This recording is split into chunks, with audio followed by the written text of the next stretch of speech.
俄新兵宁愿坐牢也不愿意回到前线。从普京颁布动员令开始，俄罗斯无论是本土还是战场前线，一直都处于混乱的状态。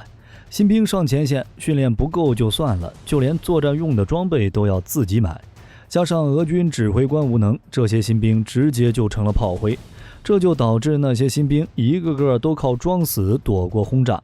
有能力的回国找律师打官司，争取一个擅离职守坐牢；没能力的直接就地投降，简直就是一场闹剧。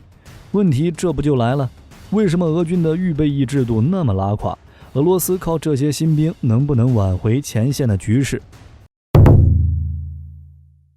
一般情况下，预备役部队的军兵种的装备训练和现役部队同步化。比如美国陆军预备役有8个师和21个旅，总兵力100万，有1万辆坦克和步兵战车，6300多门火炮和火箭炮，3000多架直升机。这些预备役部队的指挥架构都是现役或者退役士兵，每年都有专业化的军事训练。如果有需要，预备役师能够随时转入现役部队，带上装备奔赴前线。而俄罗斯就没有成建制的预备役师。苏联解体后，俄罗斯的军工和军队建设一落千丈。原先苏军一年能生产数千辆坦克，现在的俄罗斯一年只能生产几十辆坦克。由于中导条约的限制，俄军缺少了多种型号的中程导弹。苏联解体后，俄罗斯经济困难，俄罗斯预备役部队建设和国防动员体制陷入停顿状态。在车臣战争中，俄军就把新兵直接送上战场。普京上台后，本想改革军队弊端，但失败了，直接全面解散了俄军仅有的预备役作战部队。俄罗斯预备役部队又雪上加霜，为了填补兵员紧缺的空白，俄地方州县只能采取强制征兵的方法，让没有接受过任何军事训练的老百姓在军营里训练1周后就直接上战场。俄军的30万动员军人中，预备役军人也就几万人，剩下的20多万都是没有经过任何军事训练的民众。大量新兵进入战区，对于俄军的后勤体系来说也是一种压力。防护物资和战场用的各种物资只能让俄军新兵自己购买，后勤无法提供保障，坦克、大炮、飞机都没有给预备役部队补充。这也出现了非常搞笑的一幕。贷款当炮灰，小说都编不出来的故事在俄罗斯真实上演了。对于这些新兵，俄罗斯并没有给他们发足够的装备，比如战场的防弹衣、救生器材等防护物品，都得要自己个人去购买。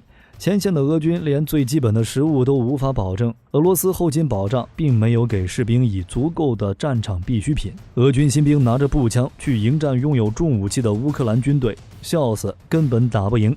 部分俄军士兵靠倒地装死逃过一劫，这也怪不得那些新兵宁愿坐牢也不愿意上前线。已经招募进去的新兵，政府给不了东西，只能表示止血带、防弹衣、头盔、急救箱等自己买，导致俄罗斯各个军品商店价格暴涨，商品紧张。一个动员兵要自己购买防弹衣、保暖内衣、急救包、手套、护膝和袜子等装备。现在俄罗斯军事商店的军装等相关军事物品售价已经暴涨29%到140%，但是大多数士兵都很穷，买不起。于是贷款公司生意火爆，俄罗斯有人发布了小广告：你上前线需要军装吗？需要钢盔吗？需要防弹衣吗？没钱买怎么办？来我这贷款吧，低息，以后挣了养老金或者是挣了退休金回来再偿还，批准率98%，3天就能获批。贷款当炮灰，这种新奇的操作也着实秀了火力军一脸。而且现在的乌俄战场已经是冬季了，俄军离奇失踪的150万套冬装到现在也没找到。那些将军说的放错地方了，可能确实是发错地方了，是放到自己的口袋里了。有人怀疑仓库管理员卖给军事商店，商店再卖给动员兵，实现双赢。这还只是冰山一角，乌克兰士兵为了国家民族独立而战，俄罗斯士兵为了钱而战。在征兵工作完成后，俄罗斯又爆出了一项丑闻：原本在动员时承诺给士兵发放的一次性补贴，在动员结束后，俄军似乎要打算赖着不给了。动员起来的新兵抱怨，他们没有收到30万卢布的一次性付款，也没有收到普京承诺的19.5万卢布的每月津贴。这点火力军说一下，关于俄罗斯动员兵的报酬问题，只有普京之前宣布的每月19.5万卢布的津贴，并没有看到俄罗斯官方声明过30万卢布的一次性补贴的消息。估计这30万卢布多半是地方政府承诺的，当时是为了吸引兵员，但由于征兵任务超额完成，最后索性就不承认了。现在的俄罗斯动员和沙俄时代相比，最大的共同点是对基层管理的混乱。对于基层缺乏管理，就不要想着对军队进行微操了，部分动员就只会引来混乱。大量新兵涌入也会导致一些基础薄弱的军营不堪重负，生活和训练物资短缺，教官也不太够用，连日常监管都吃力，训练效果就更不用指望了，而且人员素质明显不行。最近不是有俄士兵在军营酗酒、盗窃、打架、自杀的事件，这就是动员大量新兵的后果。而且俄军面临的问题根本不是动员就能解决的。现在俄军的情况是大量装备生产不出来，好在目前主要是火炮、坦克、步枪等，所以俄罗斯还可以用老旧武器以及淘汰的生产线来逐渐恢复生产，虽然效率低了很多，但是可以逐步恢复起来。可以看到前线已经出现了许多老旧的火炮、步枪等，这些要么是俄罗斯生产出来应急的，要么就是封存应急物资。普京一直都说现代武器在军队中的比例为 71%， 在空军中为 68%。 国防部每年都报告向部队移交了数百件新的军事装备，导弹系统、装甲车、飞机和直升机，但在乌俄战场上看不到任何现代的军事装备。从已知的照片和视频资料来看，T-14阿玛塔坦克、库尔干人225装甲车、新一代的崩若尔步兵战车是一个都没有。而且在乌克兰作战的俄罗斯战斗机大量使用无制导的铁炸弹，不是使用导弹等精确制导的弹药。当然，俄军现代化失败最明显的例子是坦克。在乌克兰作战的俄军使用的大多是 T-72和 T-80系列坦克。俄军在乌克兰损失的1000多辆坦克，其中 90% 是 T-72和 T-80的各种改进型号。这些有坦克又没办法抵挡像标枪和 NLAW 这样的反坦克武器，损失惨重。这就有一个循环，坦克不够用，军队只能重新启用旧的武器系统，如 Tochka-U T-62 坦克、D-30火炮。但是这些老旧的武器性能不行，上战场就被炸，然后接着启用。动员能解决这个问题吗？不能。更离谱的是，俄军的指挥也有问题。在战争的早期阶段，指挥部无法在长时间内大规模将空天军和地面部队结合起来，以完成保护和掩护机械化纵队和供应纵队的任务。即使在大幅缩小战区范围后，当俄方集结在顿巴斯和南部方向时，也不可能成功开展涉及军种间合作的重大军事行动。俄军的营级战斗群 BTG 是以传统机步营或坦克营为基础，加强了步兵、炮兵、防空、侦察等单位，组成的至少1000人的作战单位。俄军一个旅也就能保证1到2个 BTG 作战，可以说是集中了一个旅中的主要的精锐志愿兵和主战装备。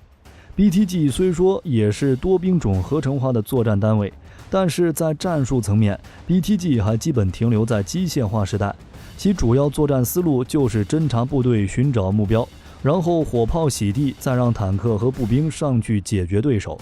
在叙利亚对付极端组织，这种打法确实够用，可到了乌克兰战场，问题就暴露出来了。